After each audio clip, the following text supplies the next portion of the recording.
ladies and gentlemen. It's time to start. It's a great pleasure to me to extend to you all a very warm welcome on behalf of the Institute of Cultural Studies of University of Wrocław and Foundation UWAŻNOŚĆ BYCIA on the first international conference Cultural Melting Pot. There are three conference panels. Origin of art in archaeological context, it will be till 11 and 10 minutes, and then coffee break afterwards.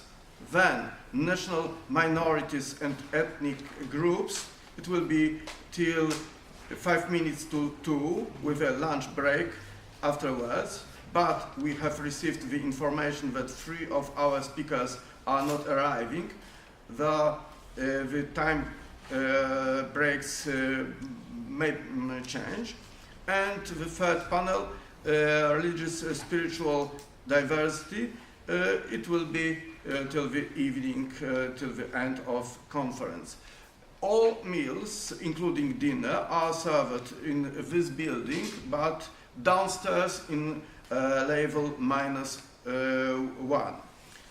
Please remember that the planned duration of each paper is 20 minutes in total. So 15 minutes for presentation and 5 minutes for short discussion after it. It's extremely important for the presenter to follow the time guidance. Moreover, there is possibility to publish our articles in the online journal Culture, History, Globalization. Kultura, Historia, Globalizacja. Assuming this means the journal's requirements. More information on the journal's website. Articles will be published either in Polish or in English languages. So please write either in Polish or in English. I hope that you will have nice stay in Wrocław, and I wish you all prosperous, great stay at our conference. Thank you for coming, and I wish you fruitful debates and very pleasant stay here at our conference and in Wrocław. Let's start.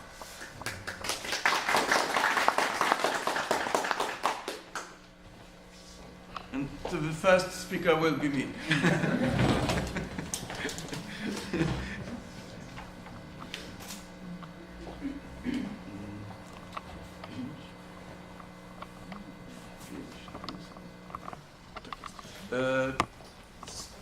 About wandering ideas in the light of archaeological sources. When we look at archaeology or history, we notice that there are a lot of various sources, but archaeological sources, in my opinion, I'm an archaeologist, are showing the real life. But if we look only on written sources, we must think about various ideas, people writing these sources. So we may think about propaganda. So in my opinion, written sources not always are objective, but if we think about archaeological sources, we have got much more objective sources. And when we look at these sources, we see that multicultural societies were not organized only in 20th century, but even in prehistoric or early historical times. What's a cultural melting pot? When we look at archaeological sources, we see such melting pots at port towns with markets and inns people coming there from other towns, like you came here today, discussing there, drinking wine, eating, connecting other people. We see settlements on trade routes like Silk Road. We see roller courts with people coming from other countries, from other royal courts. We see merchant ships with international crew. Also temple which we may think Greek culture, Greek cult. But it is not as easy as we are taught in books. And army, like Greeks near Troya. We read about Troya that was captured, but we don't think that people fighting against Troya were coming from various small kingdoms. And about Assyrian army composed of conquered peoples. What has been changed? It changed. Ideas like philosophy, like religion, technology and science, like letters, for example, Archimedes' screw, aqueducts, navigation, mathematics, medicine, metal making, but also style of life, like hustle with country art, drinking beer, producing wine, various kinds of food, music, games, taste and fashion. And today we'll look at some pieces of art and some pieces of architecture. How this idea were conveyed. We have trade contacts at marketplace and in taverns. We see it in Bronze Age Ugarit, much later Miletus, or Hellenistic Alexandria. In Alexandria we, for example, meet Jews with Greeks, Macedonians and Egyptians, and even people from Asia coming through Silk Road on ocean there, even from China probably. We see such situations at places where people used to marry women from other cultures. For example, main aristocrats of Athens were marrying women from Middle East, like Pericles, for example. Egyptians or Hittite courts were so mixed. Greeks aristocrats got married women from other cultures. We have military service in remote areas like Greeks in Middle East or Egypt, and then we see it in weapon, we see it in other archaeological finds. And we have got outstanding specialists from other countries at course, like artists, architects, cooks, astronomers, philosophers, doctors, craftsmen. It is very nice visible in Persian courts. And we must remember about people looking for a better job, like Saint Joseph at exile in Egypt, who was trying to be safe for some years there. In a philosophy, when we compare ancient Greek philosophy with Egyptian religion, we notice that both believed that life was born in water. So Greeks took a part of Egyptian religion into their science, into their philosophy.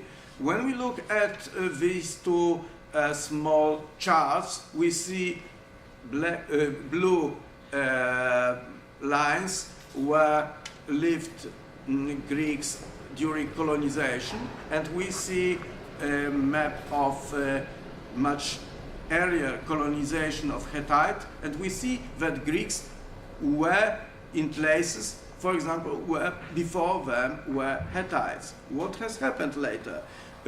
We'll see Greeks taking some pieces of art, some ideas from Africans, from Egyptians, from people from Middle East, or from other cultures. And when we look at Greek orders, we'll see, aha, it was born not in Greece. Look at these two photos. One is made in Egypt, it's Proto-Doric style, and right is Doric style. So both styles, and only one is, let's say, original Greek, but this Egyptian is much older.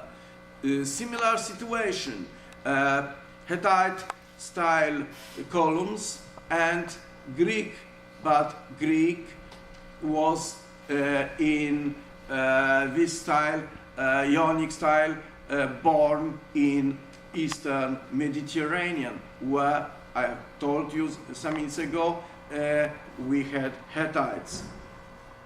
We see wooden sculptures in metal covers, very old from Farha in Egypt, and much later in archaic style in Greek, and much later Orthodox icon. Look at these three pictures and you see, aha, this has something from this and this from this one.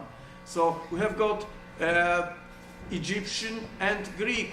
This is Egyptian woman and Greek woman in a wig and similar clothes, similar shape, similar alleys in Egypt and in Delos, at Delos Isle.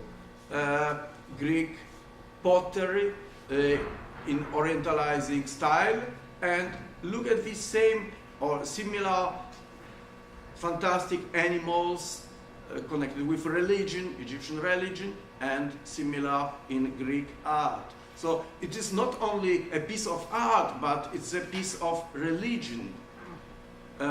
Look at these two pictures, Zeus from Olympia, made of chrysolephantine, made of ivory. We don't have any elephants in Greece. And look at this Artemis. Artemis, but it is Ishtar, broadly speaking. And false doors in Egypt, and false doors in Tarquinian, Etruscan tomb.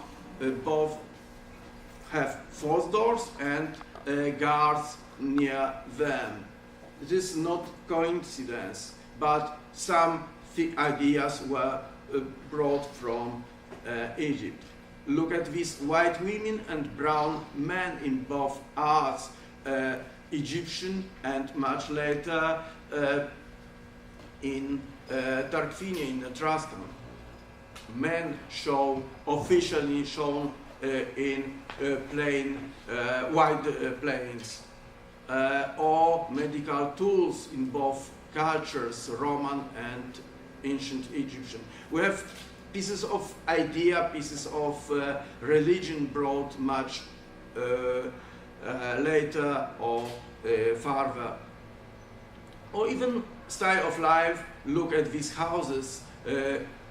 Sumerian house, placed at Knossos, and modern, nearly modern houses in Spain with patio. All of them have nice country art. Production of beer or wine, or gardens with a pool. Look at god Asclepios. Asclepios is like Egyptian god, but looking like Zeus. Or the last photo, the Megarian vases. Megarian are made somewhere in the Middle East, and much later the same type, similar decoration, but of precious Roman pottery, terrasgillata, Arentine vase. So look how many things we borrow from other culture, and we see in another one taken without any written sources. Nobody says, I brought it and I make a copy. It's my idea. But they sell it, they produce it, then they will say it was Italian. But if we look at Greek culture, then later Roman culture, we see that they took a lot from other cultures. Thank you very much. Thank you. Thank you, Professor, for this very interesting presentation. Questions? Do you have any questions? A short one. Yeah. One short comment. Yeah. I agree that, in my private opinion, archaeological sources are much more objective than historical, in my private opinion. But also I think that archaeological sources are much more intriguing than text.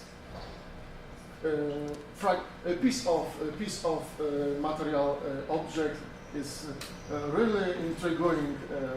What is it? For is it? Yeah.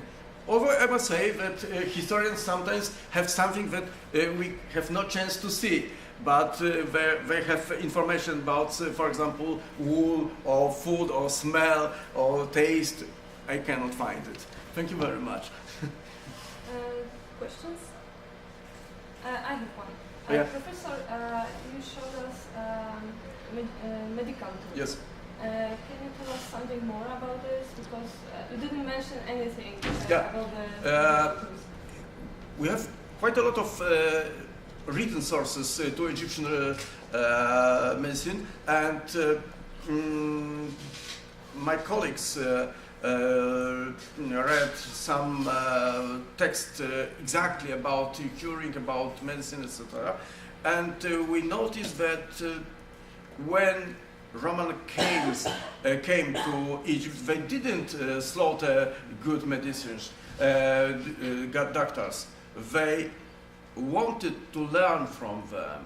They had the same headache like we can have tomorrow. So I think that if something is useful, people try to use. So we see very old traditions in medical tools from Babylon, from Egypt, brought to Greece, and then Greeks curing Romans. And when we see, for example, very complicated operations organized in Egypt in times of building of pyramids, we see similar much later when we see gladiators who are very expensive to buy, and we take care of them because maybe next time we can use him again. Thank you. Thank you.